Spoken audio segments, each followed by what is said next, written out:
representative from the station saying Alex FM was, quote unquote, a voice for the voiceless. The next thing you'll be saying, white monopoly capital media is silencing us. And you had these outlets that are open, community radio, very useful in keeping the community connected and exercising their freedom of expression. Now it's been silenced by the actions of these criminals. Good to hear that Alex FM has found an alternative area to broadcast from and stay on the airwaves while they try and rebuild. Let's hope that comes through with all the efforts that will be put into it. At the same time, the days of violent unrest and looting with stores and factories reduced to ashes is the last thing our already limping economy needed. The rand has weakened in recent days and retailers are facing sharp losses. So what long-term risk does the ongoing unrest pose to our economy? Let's unpack this with Owen Nkomo, a Director and Market Analyst at the Inkunzi Wealth Group. Owen, the medium we are on doesn't allow for expletives to be used, but there are instances where perhaps an expletive could correctly capture the situation we are in. Is it correct to say, Owen, given where we were economically, that at the moment, economically at least, we are effed? Definitely, we are in a very precarious position, Thulasizwe. It's unprecedented what's going on at the moment. There's many different views that are trying to assess or rather at least analyze what is going on. And I think the most important or rather the most appropriate line I can find in my view is we're self-deprecating. We are destroying ourselves internally, and as South Africa, we're very good at that. Just, Owen, in terms of the contribution of these two provinces, just put that into perspective in terms of contribution to GDP. Gauteng, my understanding, about 35% of GDP, in Gauteng, and the province of KwaZulu-Natal about 16%. But put all of that into perspective, as well as the pipeline and network industries that we identified about 2 years ago as being central to rejuvenating this economy.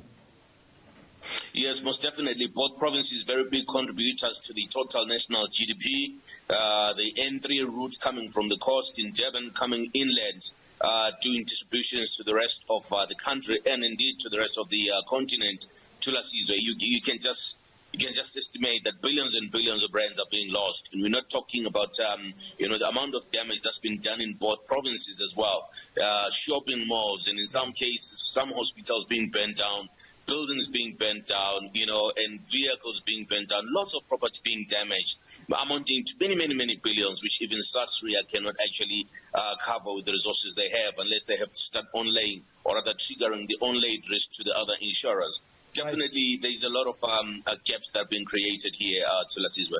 Owen, let me ask you to pause for a moment in our conversation because, news moves and we go where the story takes us at the moment. And I believe we can cross to eNCA's Aviwe Mtila, who last I checked was in Thulasizwe, but let me check with him where exactly he is at the moment and what he is seeing. Aviwe, where are you? What are you seeing?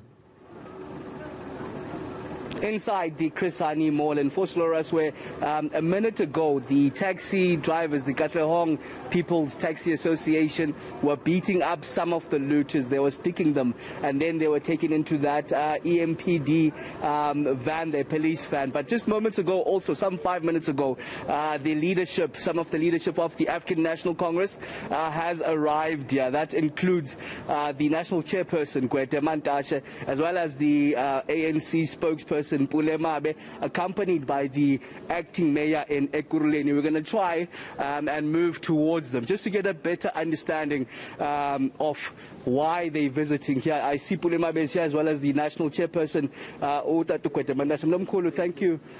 We don't mean to disturb, but just maybe you coming here, Mdomkhulu, your presence here. No, I'm just saying, I'm an old resident of this area. I was a councillor in this area in 1995, and we conceptualized these areas and left them. Now they are brought down to scratches. My worry, more than the destruction of centers, is the focus on the infrastructure that is serving poor people and the working people. Because people who are working in these centers are not going to have jobs now. People who used to buy here are going to pay huge amounts of money to town to buy what they would get here for a song. And basically, you use the working class, the poor, to destroy their own infrastructure. And then they will only realize the outcome much later. That's my biggest worry.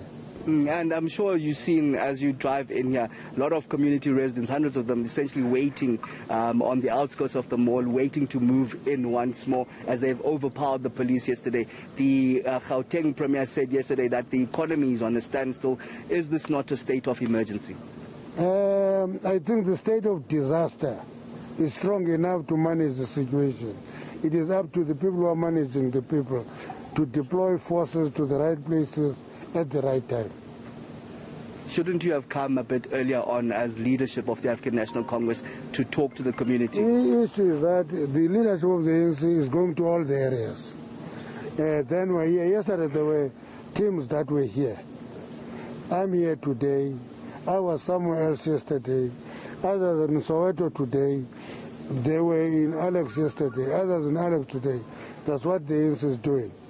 But the reality of the matter is that leadership to protect your infrastructure should be in the hands of branches and zones. Because as those are the leaders that are close to the people, talk to their own people.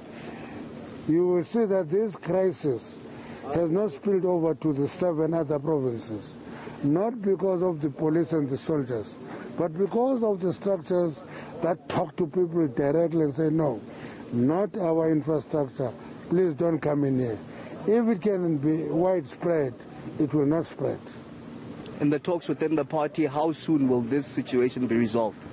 Now, the party has not organized the situation.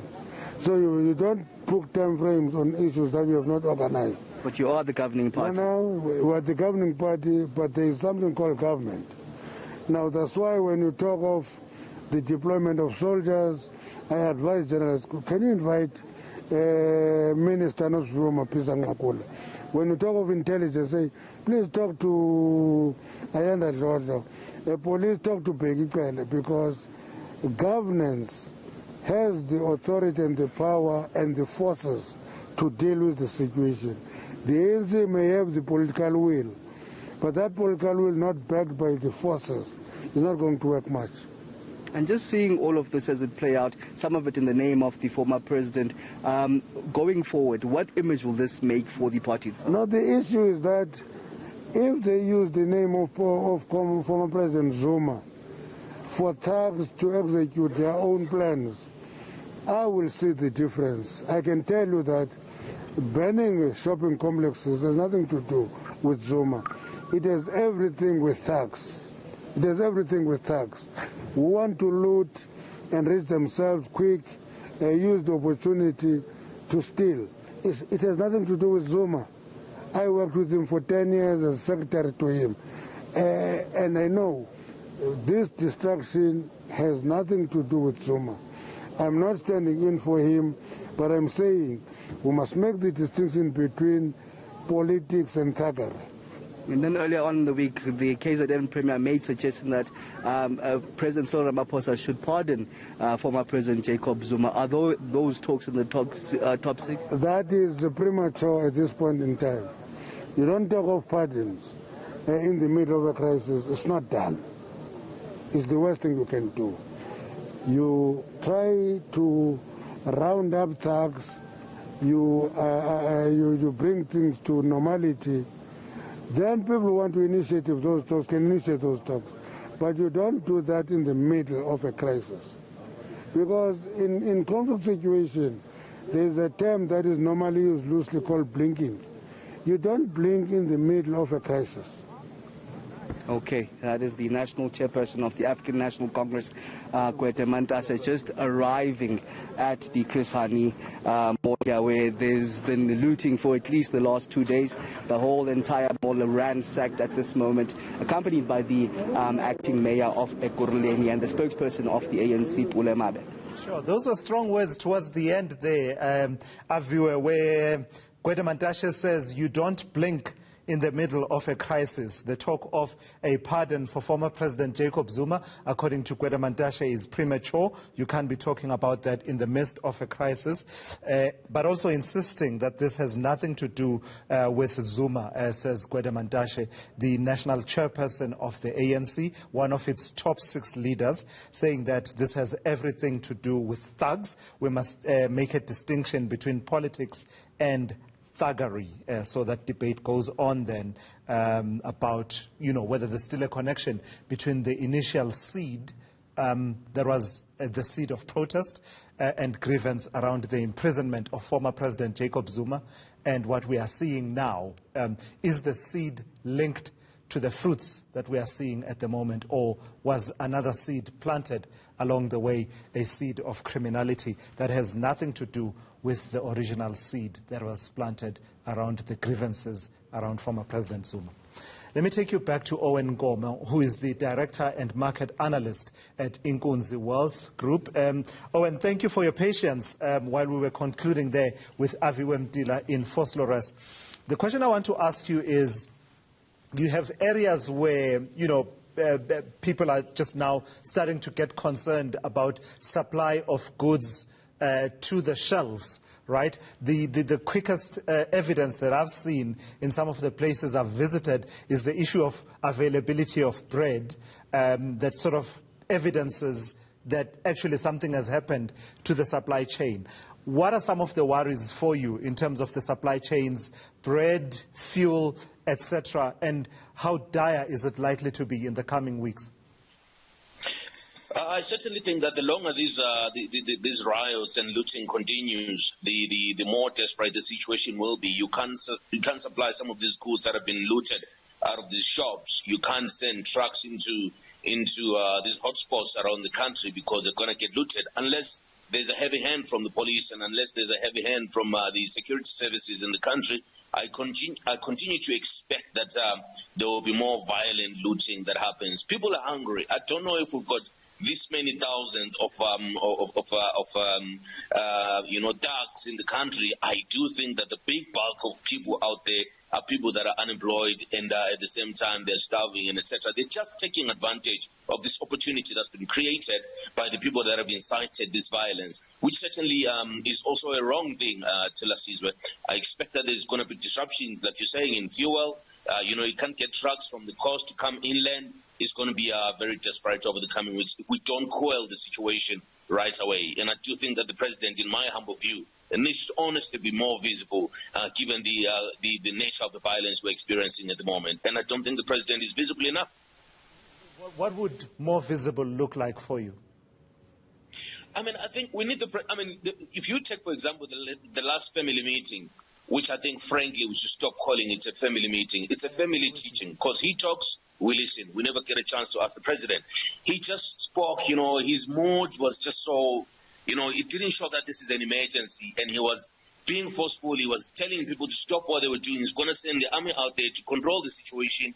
The fact that the very next day people continued to loot just says to me, if the president didn't deliver a strong enough message, and even if he had done so, the actions of sending only 2,500 odd might have been more people from the army to quell such a violent demonstration and riot period in the country.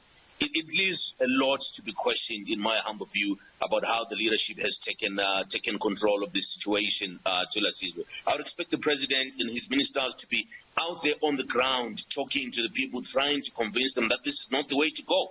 But now we're seeing only the citizenry going out there to decide and deciding that, no, this is not the way to go. I mean, Santaco is giving better leadership than we're getting politically. Well, for the sake of transparency, Owen, I should disclose that, I've been involved on social media, at least in many of these debates, about what the president should be doing at the moment, me expressing my own view. For the sake of transparency, I did not coach you. I did not share with you my own views. These are your views. I didn't expect you to raise them, and you raised them in the way that you have. I so happen to agree with you. So they just happen to coincide. Owen Nkomo, always great talking to you there. That's Owen Nkomo from Inkunzi Wealth Management, talking to us about the economic impact there of the situation that we are witnessing.